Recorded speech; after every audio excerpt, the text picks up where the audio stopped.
ओम नमः शिवाय। नमस्कार मित्रों, माता रानी की जय हो। माता रानी आपका भला करे, इसी मनोकामना के साथ आज हम आपके लिए एक और प्रचंड व प्रभावशाली वशीकरण विधि लेकर आए हैं। जी हाँ साधकों, आज की जो विधि है वो बहुत ही शक्तिशाली है, बहुत ही प्रभावशाली है, बहुत ही कारगर विधि है। इस विधि के जरिए से आप अपना सालों साल पुराना खोया हुआ प्यार बहुत ही आसानी से पा सकते हैं। यदि आपका प्यार आपसे रूठ गया हो, काफ़ी समय से बात नहीं कर रहा हो, या फिर पहले बात करता था और अभी बात नहीं कर रहा हो, उसको भी अगर आप वापस पाना चाहते हो तो यह जो टोटका है बहुत ही कारगर टोटका है। लेकिन ध्यान में रहे साधकों, इस विधि का किसी प्रकार का कोई गलत प्रयोग नहीं करना है। गलत प्रयोग करने से इस विधि का जो प्रभाव है वह उल्टा भी हो सकता है। तो चलिए बढ़ते हैं विधि की ओर। विधि शुरू करने से पहले यदि आपने हमारा चैनल सब्सक्राइब नहीं किया है तो सब्सक्राइब कर लीजिए। बेल आइकन को दबाना ना भूलें ताकि आपको आने वाली हर वशीकरण विधि की जानकारी मिल सके। तो चलिए साथ को बताते हैं यह विधि आपको किस दिन करनी है, क्या सामग्री इसके अंदर आपको लेनी है। साथ को यह जो विधि है, यह विधि आपको बुधवार की रात में करना है। बुधवार की रात में करना है।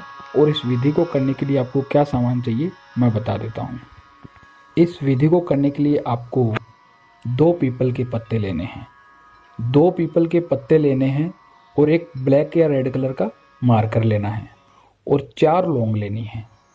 यह तीनों चारों चीज़ लेकर आपको अपने घर के अंदर किसी भी गुप्त स्थान पर बैठ जाना है। बैठ के पत्ते बिल्कुल साफ होने चाहिए, गंदे नहीं होने चाहिए।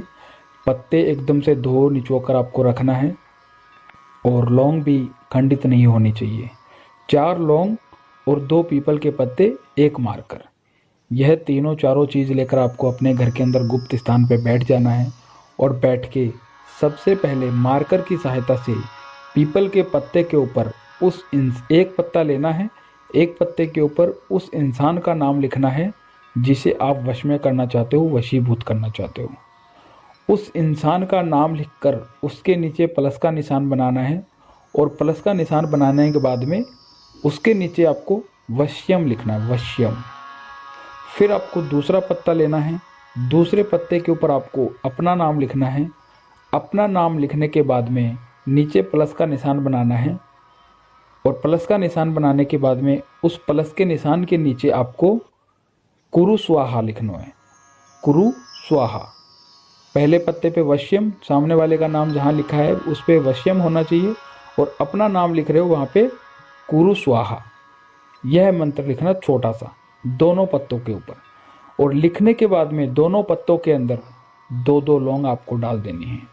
और 2-2 लौंग डालकर, जो अगर आप स्त्री हो पुरुष हो, अगर पुरुष के लिए कर रहे हो तो आपको सीधे हाथ में लेना है और स्त्री के लिए कर रहे हो तो उल्टे हाथ में लेना है। तो आपको यह जो दोनों पत्ते हैं अपने हिसाब से जिसके लिए भी कर रहे हो उस हाथ में ले लेना है। और हाथ में लेकर आपको आंखें बंद कर लेनी है। आंखें बंद करके एक छोटे से मंत्र का उच्चारण करना है। मंत्र है वश्यम वश्यम कुरु कुरु स्वाहा, वश्यम वश्यम कुरु कुरु स्वाहा, वश्यम वश्यम कुरु कुरु स्वाहा। इस मंत्र का उच्चारण करके दोनों पत्तों को एक कर देना है। दोनों पत्तों को एक कर देना है और एक करके दोनों पत्तों को पूरी तरीके से फोल्ड कर लेना है, मोड़ लेना है। और मोड़ के लौंग बाहर नहीं आनी चाहिए। और फोल्ड करने के बाद में इसके ऊपर कोई मौली या फिर काला धागा बांध देना है।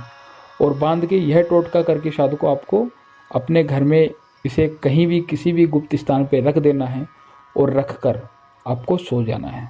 फिर उसके अगले दिन गुरुवार को जब आप सो के उठो तो उठ के आपको स्नान आदि से निमृत होना है, नहा धो लेना है।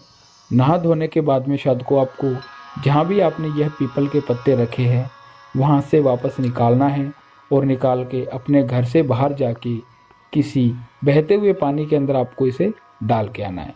शायद को जैसे ही आप डाल के आ जाओगे, आने के ठीक 3 घंटे बाद में जिस इंसान के लिए भी आपने यह टोटका किया है वह इंसान आपके सामने हाजिर होगा। उसे आप जैसा बोलोगे वैसा वो करेगा, आपकी हर बात मानेगा, आपका गुलाम बन के रह जाएगा। साधकों, अगर आपको यह विधि अच्छी लगी हो तो इसे लाइक करना, कमेंट करना, शेयर करना। अनगिनत उपायों के बाद भी अगर आपको कोई सफलता नहीं मिल रही है तो आप हमारे दिए गए नंबरों पे संपर्क करें। ओम नमः शिवाय।